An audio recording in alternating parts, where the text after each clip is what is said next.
যেই ব্যক্তি আল্লাহর উপরে ভরসা করে চলতে পারে, আপনার মর্যাদাটা যে কি এটা আমি আসলে আমার ভাষায় বুঝাইতে পারবো তো নাই, সক্ষম নই। রাসূল নামের কথাটা শুনলে হয়তো আপনার অন্তর জুড়িয়ে যাবে।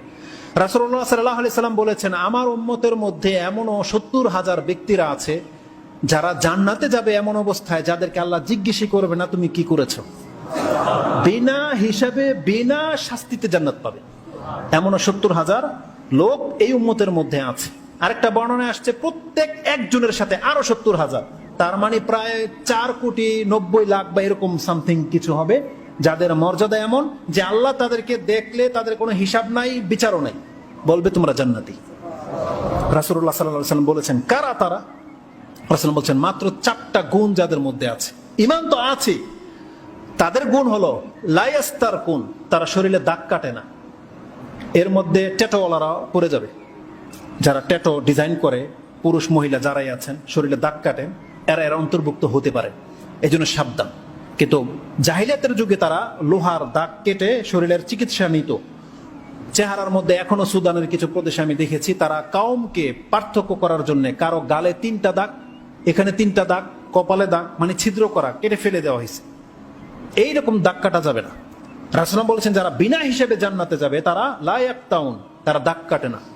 ওয়ালা ইয়াস্তারকুন, তারা কাউকে গিয়ে বলে না যে আমার পেট ব্যথা, হুজুর আমার একটু পানি পড়া দেন, মানে এসে তলব করবে না যে আমাকে একটু জারফুক করে দেন, আমার এই সমস্যা সেই সমস্যা, তারা তলব করবেন। লা ইয়াস্তারকুন। আর ওয়ালা ইয়াতাতাইয়ারুন, তারা পাখি গণনা করবে না, মানে পাখিকে উড়িয়ে দিয়ে ভাগ্য ভালো না খারাপ, ডান দিকে গেল না বাম দিকে গেল, করবো কি করবো না, এটা তারা করে না, মানে অলক্ষী কুলক্ষণকে বিশ্বাস করে না। তো তারা কিভাবে চলে?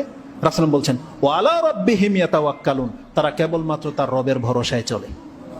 যদি এটা কেউ করে দেখাতে পারে, রাসূল বলছেন এই গুণ যার, তাদেরকে আল্লাহ বিনা শাস্তিতে বিনা জিজ্ঞাসায় জান্নাত দিয়ে দিবেন।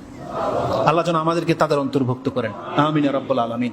তবে এটা ভেঙে যাবে যদি কোনো ব্যক্তি এই কাজটা করে, যেটা আমি প্রথম, ওটা ছিল ইমাম বুখারী এবং মুসলিমের হাদিস, বলে দিই কিতাবুল হিকাকে আছে 6472 এই হাদিস।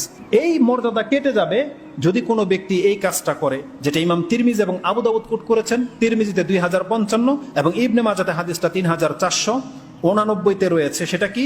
রাসূলুল্লাহ সাল্লাল্লাহু আলাইহি ওয়াসাল্লাম বলেন মানিক তাওয়া, যেই ব্যক্তি শরীরে দাগ কাটলো, আও ইস্তারকা, অন্যের কাছে জারফুক তলব করলো, সেই ব্যক্তি ফাকাদে বারিয়া মিনাত তাওয়াক্কুল, সেই ব্যক্তি তাওয়াক্কুল থেকে সম্পর্কহীন। তার সাথে আল্লাহর কোনো তাওয়াক্কুল সে করলো না, আল্লাহর উপরে সে সম্পর্কহীন, মানে তার মধ্যে তাওয়াক্কুল নাই, তার মানে সেই ব্যক্তি তাওয়াক্কুল থেকে বিচ্ছিন্ন হয়ে গেল। তার মানে কঠোরভাবে নিষেধ করা হয়েছে আমরা যেন ওই জারফুক তলব না করি। জারফুক করা অনেক বড় একটা কাজ, নিজে নিজে করবেন, এটা রাসূল নিজে নিজে করতো, কিন্তু অন্যকে বলতেন না যে আমাকে জারফুক করে দেন। এজন্য আপনি যেই দোয়া জানেন কোরআনের আয়াত হাদিস থেকে, তা দিয়ে জারফুক করবেন, অন্য কোনো হুজুরের কাছে গিয়ে বলবেন না যে আমাকে জারফুক করে দেন। এটা জায়েজ, কিন্তু মর্যাদাবান আপনি হতে পারবেন না। বিশেষ করে এই রোগ আমাদের মা বোনদের মধ্যে বেশি আছে, যেতে মসজিদে তাদের সংখ্যা অনেক, তারা আসে, এই জন্য এই মেসেজটা তাদের জন্য অত্যন্ত জরুরি। পেট ব্যথা হয়, উমুকের বিয়ে হয় না, দেরি হয়ে যাচ্ছে, সংসার টিকে না, নানি দাদি মামি এদের যে মাথা খারাপ হয়ে যায়, এরা যে কোনো কিছুর পেছনে ছোটে, যে যা বলবে সেই দিকে ছোটাছুটি করে, তার থেকে তাবিজ পড়া, অমুক পড়া, তমুক পড়া, কোনো কিছুর বাদ রাখে না। এজন্য এটা মোটেও কাম্য নয়। আমাদেরকে তাওহীদের উপরে আসতে হবে। আমাদের রব আল্লাহ, আল্লাহ বলছেন তোমরা আল্লাহর দিকে ফিরো, ফাফিরু ইলাল্লাহ। ইনশাআল্লাহ বাকি কথা পরবর্তীতে আল্লাহ চাইলে আলোচনা হবে।